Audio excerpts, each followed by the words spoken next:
I would say that's kind of how they did this year. They collaborated on Beyond Good and Evil with Hit Record, and Elijah Wood has a company that Right, now I remember what this was. yeah, it's a VR Ubisoft game called Transference. It has live action acting in it, including I believe Elijah Wood is in this game.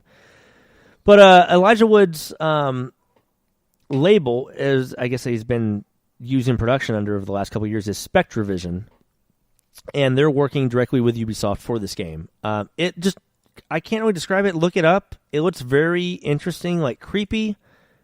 There's definitely a live action person that you're looking at, like right in front of you, but then there's some creepy fucking weird puzzle shit. I can't even like explain it. But Look up the trailer. There's not like 3D models, right? It looks like video to me. So there are 3D models. Yeah, there are. But there's also straight up like Actors. video of an actor like right in front of you, and it's all VR. Right. It definitely is supposed to be like a psychological thriller type horror game, I guess. But Thriller was the music video with Michael Jackson back in the 90s. It was like 15-minute long video. I've never seen it. Is it the one where he's eating the popcorn? Yes. That was how I was earlier today when I was like, let's watch this Fortnite on Switch thing unfold. Yeah, everybody was just like throwing food everywhere. They were also throwing jabs at Sony. So, oh yeah. That's all I really have about that one. It's really just like, it's interesting to me, just because they're doing these different collaborations. That game looks cool for a VR standpoint. Other than that, really, the only things from the Ubisoft conference I thought was cool was that Starlink Battle for Atlas game, and the only reason I thought that was cool was because of Star Fox. Exactly. You want to explain that a little bit? Yeah, so this game is an open world action adventure game. So you're flying in a ship. If you think about it, it's a very Star Fox-esque game. And I think from the beginning, the dev who was working on this game, who presented it, he said, growing up, Star Fox was the first, like, I have to use quotes here, quote-unquote 3D game that he'd ever played, because Star Fox originally came out on the Super Nintendo, and it was like the first 3D style game. Literally, like, the ship was made of like 8 polygons. Like, it was not very 3D, but it was 3D enough. And like, agreed, like when I was a kid, I loved the shit out of that game. So they're making this game, and he was like, it'd be a dream to get Star Fox in it. I guess it's not too big of a surprise that it's Ubisoft who's heading this because of the Mario Rabbids. Yeah, they have a good relationship at the moment with Nintendo. At first, I thought this was strictly Star Fox. I was a little bit confused, but I didn't realize that Star Fox is in their game. Right. At first, the average audience, by hearing you say that, would think you're a goddamn moron. But right. So, did you get to watch any hands-on with this? Like, did you see the peripheral or anything that comes with this? Yeah, I did. So here's another thing. We would probably explain. This is a toy to... Toys to Life, what do they call it? Toys to Life. That's what they call it. I fucking thought that's what it was, but thank you for correcting me. Yeah, you're fucking... You know what I give you? I'm used to it. You know what I give you for that? Let's hear it. Little pop-pop. That's what I get? I'm supposed to come there in 2 weeks. You're not going to try to give me that when I... A little pop-up. It's fine, right? It's fine. It's fine. I'll take it. Little pop-up. Yeah, Ryan, I got it. So, Toys to Life. It's a Toys to Life game. You make toys. Is this you play with them. You don't make the toys. No, it looks like you put it together, you fucking asshole. So is this going to be like when we were kids and we play racing games and we like kind of turn the controller when we were playing? So like, let's describe it. You describe it. What are you fucking saying? So the ship connects to your controller. Oh, I didn't know that. Yeah.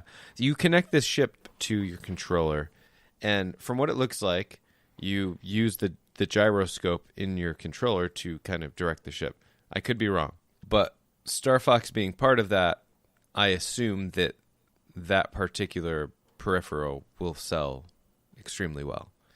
And from what I hear, Star Fox will be exclusive to the Switch, which makes sense.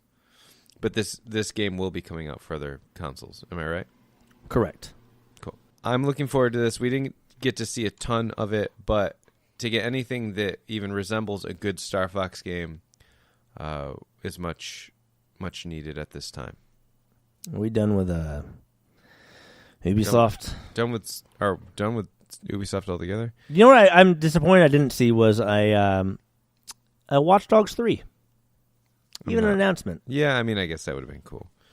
I like the second. The second one was a lot more fun. I'm telling you, you should fucking believe me. You never played it. I'm telling you right fucking now, the second one was good. So go fuck yourself if you think not. To rip through a couple other things, something's coming for For Honor, The Crew 2, something.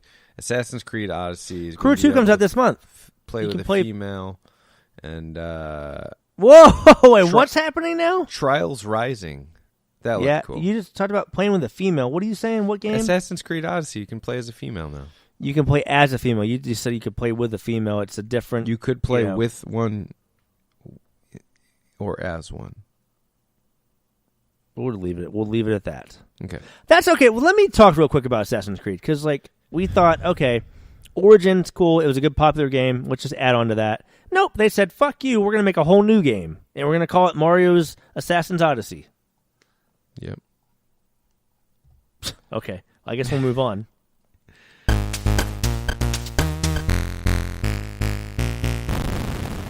Bethesda lead. This is this and Xbox compete for winners of E3. I will preface this by saying the Bethesda press conference had some really, really bad speakers, and here's the thing: I don't even get mad at it because it was the developers of these games. You're not expecting every fucking lead. Yeah, everyone's not a public speaker. Exactly. So I'm okay. I'll let it slide. But I do feel somebody at Bethesda told them, say something. If you expect a reaction, pause a minute to let the audience clap. And most of the fucking people took that way much to heart to where they would say something, awkwardly stare at the crowd, hold their hands up like y'all should be clapping. And then when people clap, they go, they nod their head like, thank you. But every single presenter did this. All of them. I will say the very last guy. Yes, which is Todd Howard, who is one of my favorite game directors. I want to say he's a director of Bethesda Studios. But Bethesda Game Studios, which they call it BGS. Yeah, that's how you say it. Anyway, I love him. He was great. He's the face of Bethesda Studios, so it's fine. They did open the show with Andrew WK and showing off Rage 2 content, which, by the way, we've talked about this a little bit after the Rage 2 gameplay trailer a couple weeks ago, but they've accepted the fact that it's just an all-out goofy, the same way they have with Doom and Wolfenstein. id Software has been this is an open-world vehicle version of our first-person shooters, and we want it to be in a wasteland, and we want it to be absolutely ridiculously stupid, but awesome at the same time and action-packed, just like Wolfenstein, just like Doom. Yep. So they're doing something good. And they're working with Avalanche Studios, who made the Mad Max game. So everything they're doing is something right for Rage 2, if you ask me. I never thought this would even be a franchise. Me either. And it looks like they're doing a lot of cool stuff with this game. And they said, if you can see it, you can drive it, which is always, as we know, not the case in most games. If you see a car, usually you just walk up to it and jump on it and try to drive it. I agree. So that's cool. It says it's also a seamless open world, and the physics in the destruction is just... Fucking weirdos. We're so weird. Let's talk about Quake real quick, because I feel like that was... And then there's some bigger Quake and Shake. I hate you so much right now. Let's talk about the Quake and Shake. Let's talk about Quake Champions. It's a game coming out. It's in early access. The trial is available now. Actually, if you're listening to this, and it's before, I believe, the 18th, you download it on the computer, and you can keep playing the game in early access after the trial ends. There you go. And Fred tried playing it. We couldn't. Yeah, we couldn't connect to the server. Yeah, I saw the doc playing this game today. He was hooting and hollering. He thought it was fun. I'd say I trust his opinion. He's got it together. Who the fuck is the doc? Dr. Octopus. Dr. Disrespect. Dr. Disrespect. That's right. He's back. He's back playing games. He's been back for months. Well, he had some personal stuff going on. I'm not going to get into it, but no. But he's back. He's been back. He's been playing a lot of Fortnite, I think. He's not on fucking Switch because they fucked you on that. Oh fuck. He's been talking a lot of shit about PUBG though. That's fine. I don't. I saw him covering E3, and Quake Champions, check it out. It's a very. They said they wanted to make it the most fast-paced competitive shooter. It looks like they have do they have different classes like yes in Overwatch? They were. This game started to be developed around the time that Overwatch became popular. They were going to cash in on that. They didn't foresee Battle Royale being a thing, so I think they're just they haven't really described what it is. It's just going to be. It's a class. Whenever it finally gets released, it'll be whatever shooter. multiplayer is popular, right? What? I said whenever it finally gets released, it'll be like whatever multiplayer is popular. They'll probably morph a little bit of that. I don't think they're going to add a Battle Royale to this game, but I think what their intention was to make a class-based arena shooter. That's what. That's fine with me. If it's a cool, fast-paced thing, it's in the. I mean, Quake, fucking tournaments is like QuakeCon is a thing that's been going on for almost 20 years now. Speaking it was the very first QuakeCon. Continue. You said speaking of QuakeCon, what? Doom 2. Was it all you fucking Gameplay had? reveal Jesus, you fucking at ass. That was gonna be my QuakeCon, next thing. You fucking August dick. 10th, 2018. You sound like a big piece of shit at the moment. I was trying to sound like Bane. Yeah, I just want to. You were doing your Batman in the goddamn last head. episode. No, I was. No, oh, I see. No, you didn't do it. It's fine. You did great, Fred. Gameplay reveal at It's so bad. QuakeCon, It's so cringy what you're doing. Right August. keep going. No, keep going. Yeah, we want to hear it. We all want to hear it. All the audience wants to hear it. August 10th. QuakeCon. Dumb. So dumb. Doesn't matter. Doom 2, essentially, is Doom 2. Which you were right about this. I told you it wasn't going to get announced because it's too soon, but you kept saying over the last couple months Doom 2 is getting announced, and I was just happy. I told you while we were watching it because we watched it together and we're talking on Discord, and I was like, it's going to be hell on earth. It's going to be fucking hell on earth, just like the original Doom 2, and that's exactly what it is. Totally. I took my weighing out. I bopped you on the head, and I said Doom 2 is coming out this year. And boy, you give me a mushroom stamp. I give you a little shrimp stamp. This is what happens whenever we want to make a 2-hour podcast in one night, and we just keep drinking. It's after midnight. It's after midnight, so we can talk about you mushroom stamping me on the forehead with your pee-pee. Yeah. Doom, that was great. It was exactly what people wanted. That's what I'm saying. So Bethesda had some awkwardness in their conference, but they had a lot of good reveals that people were wanting. One of them that Fred was not really wanting was the Prey DLC they announced. Yeah. You don't give a shit about that. Give no shits. But can we move on to the non-elephant in the room, which is Fallout 76. And I knew, because this happened 3 years ago, Fallout 4 was announced 3 years ago. That was coming out in November, and I was like, fuck, I want to get the special edition with the Pip-Boy. I kept looking on my phone and kept refreshing. Around midnight my time, they released on Amazon the pre-order, and it sold out that night within hours.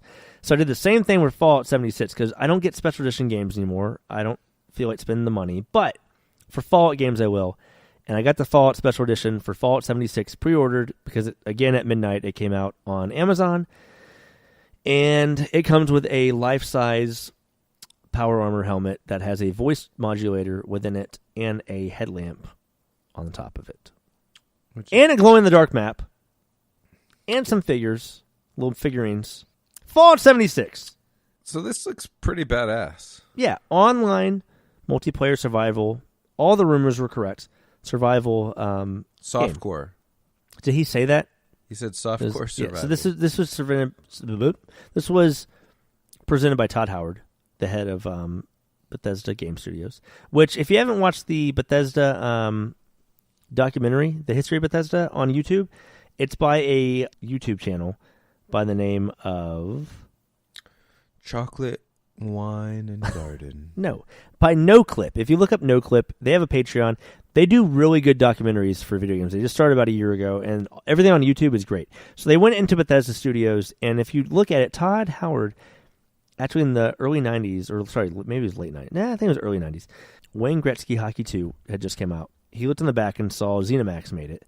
He went to Bethesda or ZeniMax's headquarters in Bethesda, Maryland, and walked up to them. There's probably a company of 30 people at the time, and he was like, "Hey, I want to work for you guys one day." And they're like, "We don't have any openings." And he said, "Well, just keep me in mind." And when they had an opening, he joined. Now he's literally the face of Bethesda Game Studios, which is fucking crazy to me. Yeah. But anyway, yeah, he presented this. It is softcore survival